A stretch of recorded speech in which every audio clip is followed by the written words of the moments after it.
since I've done Leetcode videos, so I thought that you should give it a shot, and I guess I should make sure that I update Leetcode videos frequently.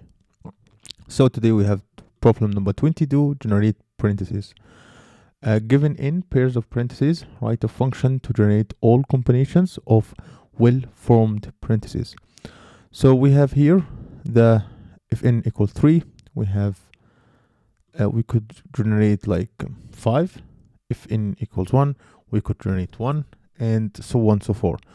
And there are multiple ways to solve this problem, and I'll try to make a video for each one. So basically, like brute force, maybe you can do backtracking. Also, we can go with like depth first. Yeah, something like that, and maybe divide and conquer. I have too much in my mind, but let's start today with the brute force solution. And the brute force solution, it's pretty simple. That I'll try to loop, and I'll try to add parentheses, and basically we do not care how the parentheses should look like. We care about more how they will be there and how many can we add. So we can just loop and create a while loop based on maybe like we can create like so what's come to my mind that I just have here, we can create like a cube array, okay, and we can create let's just take another color here, and we can create an answer array, okay, and in the Q array, let's just go here. In the Q array, we try to store all like the like we have strings, and we try to store like the parentheses that we can find, and after that we try to take like for each Q, we try to take this Q and assign it to a specific variable to basically try to add to it new elements, like add more to it. Maybe you can add more again to it, and when this string it reaches, it's be like the double of n, because if you can see here, because n is equal 3, so the parentheses that we can do, it's 6, so the length of the string is equal to 3 multiplied by 2. Then we can push this one to the answer directly, and from there we can add, we can return the answer in the end. So let's try to think about this one. Let's first start with put some variables. So I'm going const answer, which will equal empty array, and I will do const q, which will be an array of a string, and it will start with an empty string. And I will create a while loop, and I will say, okay, so if the q dot length is bigger than 0, while the q dot length bigger than 0, we wanna first we wanna take the first element from the q. So I'll say const current, which will equal q dot shift, yeah, and I will when I take this current, I wanna make sure that if the current dot length equals 2 multiplied by n, I should push it to the answer dot push dot push. I should push it to the answer, so I'll say to push current. Let's say this wasn't the case. I will say q dot push the current string plus, I will start with the closing and I will push again the opening, and by this way I guess we can fix it. However, and we should return the answer.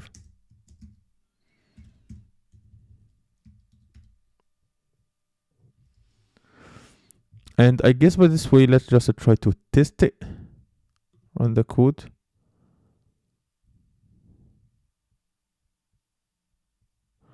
I got limited exceeded. This is great.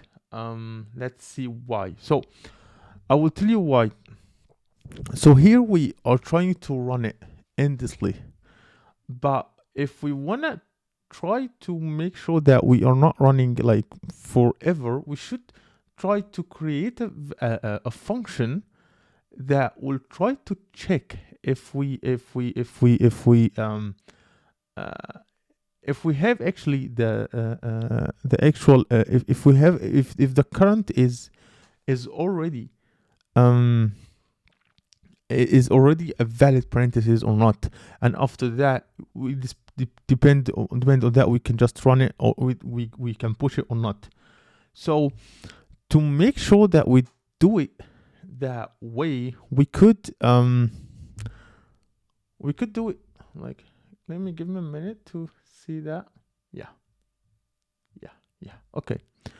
So to find a way to make it in the best way possible, we can basically try to create a function. We call it isValid, and this one will have a string. We'll have a string, and the string will be the current. Okay, and it will try to basically we try left count.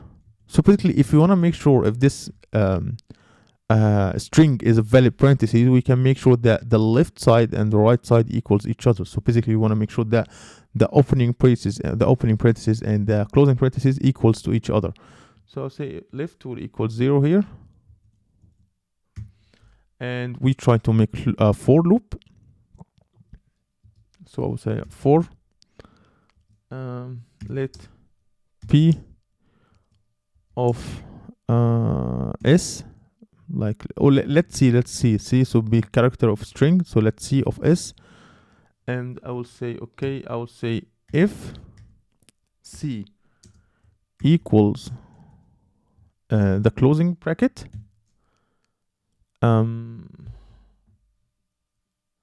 if c equals the closing bracket, we get one from the left count.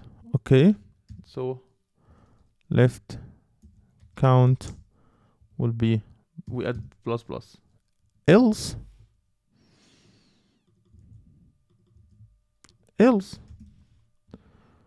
we should, the left count, we should take one from it, and we could continue doing that.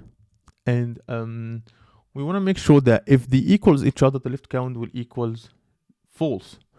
So I will return if left count equals to 0, and this will give me true or false.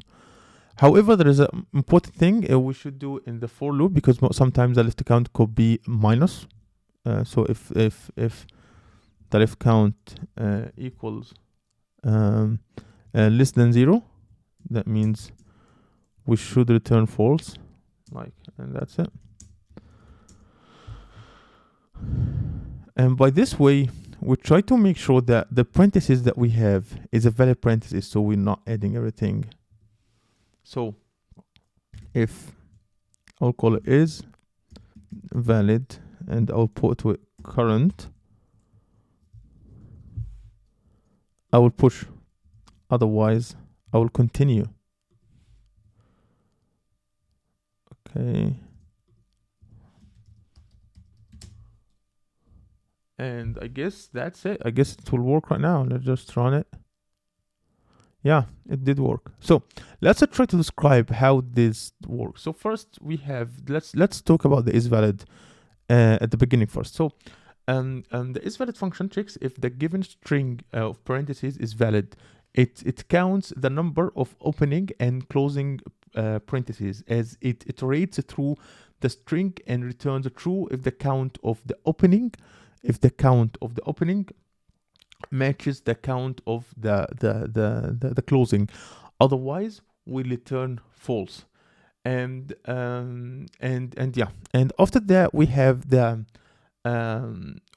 inside the main function, as you can see here, we have we initialize an empty string, which is it's called answer, to store the valid combinations, and a queue with an initial empty string. In the while loop, we use while loop to process the elements in the queue. In each iteration, we pop a string from the queue. If the length of the current string is equal to n multiplied by n, 2 multiplied by n, we check if it's valid using the isValid function. If it's valid, we add it to the answer array. If the length of the length is less than 2 multiplied by n, we append both open and close parentheses to the current string and added them back to the queue. This simulates the generation of the possibility combination of the parentheses. So maybe you could ask, if can I do it like that? Would it work if I did it like that? And if I try to just test the code, if I try to run it, you find it will work, like no problem with that. Can we submit? I guess we will get limit exceeded. Yeah, because it has too much, because we don't use it in the best way possible. So how can we do that? How can we make it better? We can do better solutions. The better solution will be in the coming video. But for your information, if you don't know how bad this is, basically the time complexity is 2 in the power of 2 multiplied by n multiplied by n again. It's awful. It's really awful time complexity, because of that we get limit exceeded. However, when I run it, it works, so it's not that bad. So that's it for today's video, and in the upcoming videos, I'll try to propose better solution for you guys. So that's it for this video, and I hope you like my content. If you like my content, make sure to subscribe and hit the notification bell so you'll never miss a video, and see you in future problems.